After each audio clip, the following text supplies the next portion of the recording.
Today we will discuss about the heating effect of current.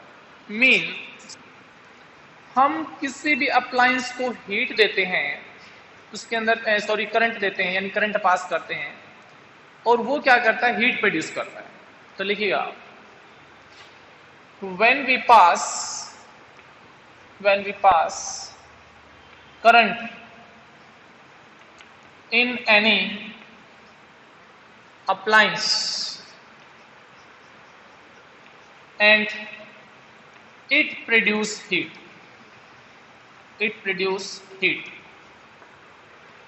is called its heating effect। कहता है किसी भी body के अंदर से अगर मैं करंट पास करता हूं और वो हीट प्रोड्यूस करे तो उसको बोलते हैं उसका हीटिंग इफेक्ट ऑफ करंट। अब मेन बात ये आती है कि why anybody produce heat, तो ब्रैकेट में लिख दीजिएगा, मेन रीजन होता है due to the collision of electron. कहता है जितना कोलिजन ऑफ इलेक्ट्रॉन ज्यादा होगा हीटिंग इफेक्ट उतना ही ज्यादा हो जाएगा, और जितना हीटिंग इफेक्ट ज्यादा हो जाएगा उसका रेजिस्टेंस बेटा ज्यादा हो जाएगा।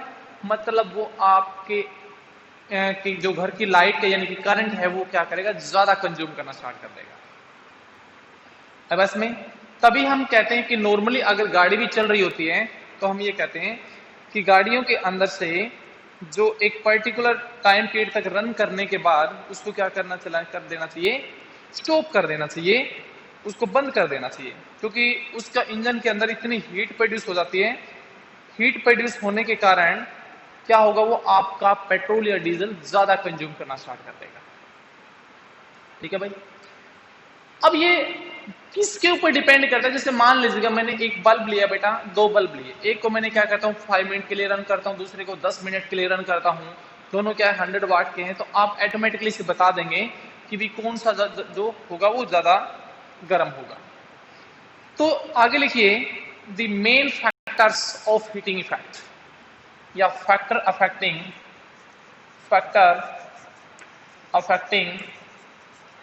Heating effect. ऐसे कौन कौन से फैक्टर है जो हीटिंग को क्या करते हैं, अफेक्ट करते हैं। तो देखिए, सबसे पहले the main factors are, number 1, पहला फैक्टर जो है वो हमारे पास है करंट पास। सिंपल सी बात होती है, नंबर 1 होता है हमारे पास करंट पास। करंट की वैल्यू जितनी ज्यादा होगी, mean H is directly proportional to I square. H is directly proportional to I square. Mean कि जितनी ज्यादा हमारे पास करंट की वैल्यू होगी हीट उतना ही ज्यादा होगा। Mean more will be the value of current, value of I, more will be the heating effect. उसके अंदर हीटिंग इफेक्ट क्या होगा बेटा, उतना ही ज्यादा होगा। इसको इक्वेशन नंबर 1 मान लेते हैं। और वाइस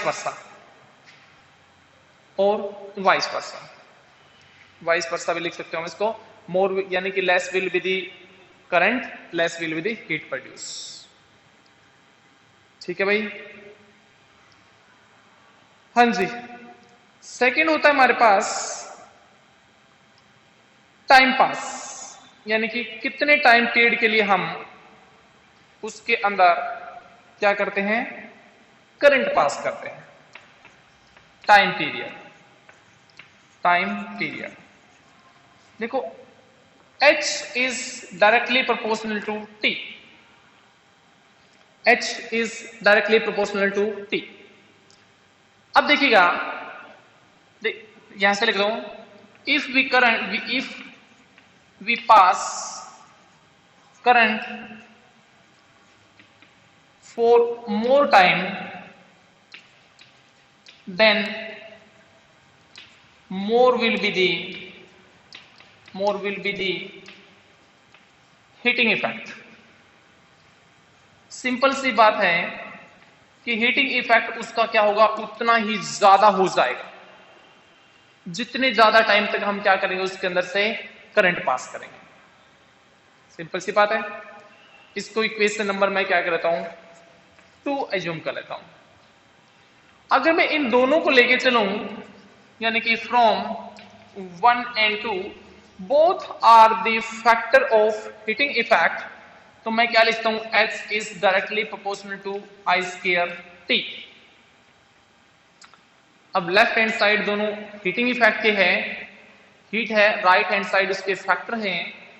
तो जब हम इसको कोरिलेट करते हैं तो फैक्टर्स जो होते हैं वो सारे के सारे बेटा क्या होते हैं, मल्टीप्लाई हो जाते हैं। अब प्रोपोर्शनल को अगर हमको इक्वलाइज करना है तो हमको कोई ना कोई कांस्टेंट की जरूरत पड़ेगी।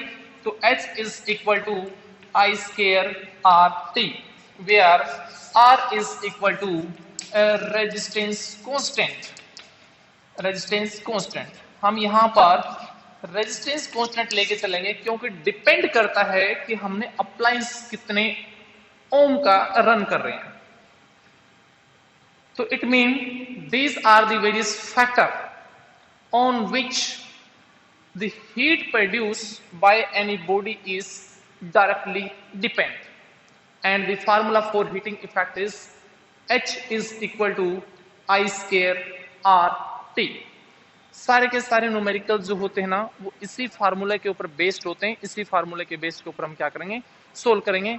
यहाँ पर हमको टाइम दिया पाएगा, हमको करंट की वैल्यू दी पाएगी, आर की वैल्यू दी पाएगी, और हम क्या कर देंगे, हीटिंग इफेक्ट निकाल लेंगे। क्लियर? नेक्स्ट चलता हूं। अब हमारे पास नेक्स्ट टॉपिक आता है इसी के अंदर कि अगर हमारे पास हीटिंग इफेक्ट होता है बॉडी के अंदर, इस अप्लायंस के अंदर हीटिंग इफेक्ट होती है, तो इसका डेली एप्लीकेशन मीन यूजेस कहां कहां पे है। तो नेक्स्ट टॉपिक है हमारे पास application of heating effect। Next topic है हमारे पास application of heating effect, that is the last topic of this chapter। application of heating effect। देखिएगा, सबसे पहले यूज करते हैं हम नंबर 1, देखिए हीटिंग इफेक्ट इन बल्ब के अंदर, इन बल्ब। ठीक है बेटा, बल्ब के अंदर क्या होता है, टोटली जो फंक्शनिंग होती है वो हीटिंग इफेक्ट के ऊपर होती है। बल्ब का जो फिलामेंट होता है वो टंगस्टन का बना होता है, और उसके अंदर यानी कि जो, लिख लीजिएगा, filament is made up of tungsten. अगर पूछ ले जाए कि why the filament of bulb is made up of tungsten, तो इसका मेन पॉइंट होता है उसका मेल्टिंग पॉइंट जो होता है वो बहुत हाई होता है। It can not easily melt at low temperature, यानी हीटिंग इफेक्ट के दौरान वो मेल्ट नहीं होता और बहुत लंबे समय तक क्या करता रहता है, बल्ब ग्लो करता रहता है। कई बार देखना आप, एक लंबे समय तक 3-3, 4-4, 5-5 दिन तक ऑन रहता है। तो उस बल्ब का टंगस्टन जो होता है ना, टंगस्टन जो होता है उसका मेल्टिंग पॉइंट क्या होता है, बहुत हाई होता है। नंबर 2, इन फ्यूज वायर। अब फ्यूज वायर के अंदर बेटा क्या होता है कि रिवर्स होता है। The fuse wire it has low melting point. इसका मेल्टिंग पॉइंट जो होता है ना वो बिल्कुल लो होता है। ठीक है, अब लो होने का मतलब हो गया, जैसे मान लीजिएगा कोई शॉर्ट सर्किट हो गया। Short circuit mean combination of neutral and live wire. देखो, दो तरह की वायर होती है जिसे हम जनरल आम भाषा में बोलते हैं, एक करंट की वायर होती है और एक क्या होती है, न्यूट्रल वायर होती है। अगर दोनों में किसी तरह से कोई कनेक्शन हो गया, कॉम्बिनेशन हो गया, तो क्या होगा, वो पूरे घर के अंदर क्या कर देगा, स्पार्किंग कर देगा, आग लग जाएगी। जैसे ही आग लगेगी उसके अंदर हीटिंग इफेक्ट होगा। अगर फ्यूज का वायर आपने बिल्कुल सही वैल्यू का लगा रखा है, सही रेजिस्टेंस का लगा रखा है, तो वो क्या हो जाएगा, उसका लो मेल्टिंग पॉइंट होते ही एकदम कड़ाक जैसी क्या हो जाएगा, वो मेल्ट हो जाएगा और आपके अप्लायंस जो रहेंगे वो सेफ रहेंगे।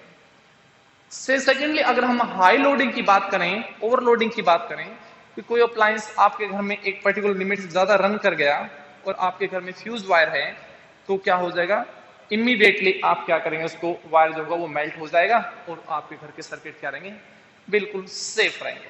तो main fuse wire is also depend upon और we can say based on the working of heating effect. Number 3, इन आयरन प्रेस के अंदर एंड टी केटली, देखो इनके अंदर देखो आयरन हैविंग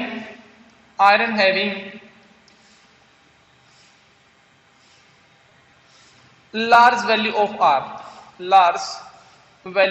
आर, रेजिस्टेंस की वैल्यू जो होती है इसके अंदर आयरन के अंदर बहुत ज्यादा होती है और रेजिस्टेंस की वैल्यू ज्यादा होने के कारण क्या होगा बेटा, इसके अंदर कोलिजन ऑफ इलेक्ट्रॉन जो होता है वो बहुत ज्यादा हो जाता है और कोलिजन ऑफ इलेक्ट्रॉन ज्यादा होते ही क्या करता है, इट प्रोड्यूस मोर हीट जो होती है वो प्रोड्यूस क्या करेगी, ज्यादा करेगी। तभी देखना हीटर के अंदर भी एज वेल एज यहाँ पे हीटर के अंदर भी यूज कर सकते हैं हम, हीटर गीजर के अंदर भी क्या होता है, यही वैल्यू होती है। मतलब देखना आप एक वैल्यू थोड़ा सा आप समझ के करने की कोशिश करना। देखो एक बिल्कुल थिन वायर लेते हैं हम, जिसके अंदर बल्ब के अंदर जिसके अंदर से करंट पास करते हैं तो वो क्या होता है, ग्लो करता है। और उससे मोटा वायर लेते हैं हम किसी दूसरे मेटल का, किसके अंदर, हीटर के अंदर, या फिर किसके अंदर, प्रेस के अंदर, या किसके अंदर, टी केटली के अंदर। तो इन सभी के अंदर वो क्या करता है बेटा, हीट प्रोड्यूस करता है एज कंपेयर टू ग्लो होने के साथ। ठीक है, तो मतलब वहां पर आर की वैल्यू क्या हो जाएगी, अलग हो जाएगी। सिंपल सी बात है कि देखो जैसे अगर हम बात करते हैं ओम्स लॉ से कि V is equal to I R की वैल्यू जो है वो V अपॉन आई हो गई। मतलब सीधी सी बात है, यहां पर या ऐसे लेके चलो मैं, I की वैल्यू किसके बराबर होगी, R की वैल्यू होगी। रेजिस्टेंस जितना ज्यादा आपने कम कर दिया करंट की वैल्यू बढ़ जाएगी, और रेजिस्टेंस जितना ज्यादा बढ़ा दिया करंट की वैल्यू कम हो जाएगी। मतलब हीटिंग इफेक्ट क्या हो जाएगा, अपने घर में कम हो जाएगा। तो these are the various factor as well as application factor में 2 factors से हम डिस्कस किए थे। First is current and second is time period. Application, these are some of the application which are used in our daily life or for our domestic purpose. Working of bulb, in which we use tungsten wire having very high melting point. Second is fuse wire, it having very low melting point because after all it protects from overloading, short circuit or any other incident. Third, in heater, in iron, in tea kettle, all these appliances having large value of R, and by which it produces more heating due to the collision of electrons.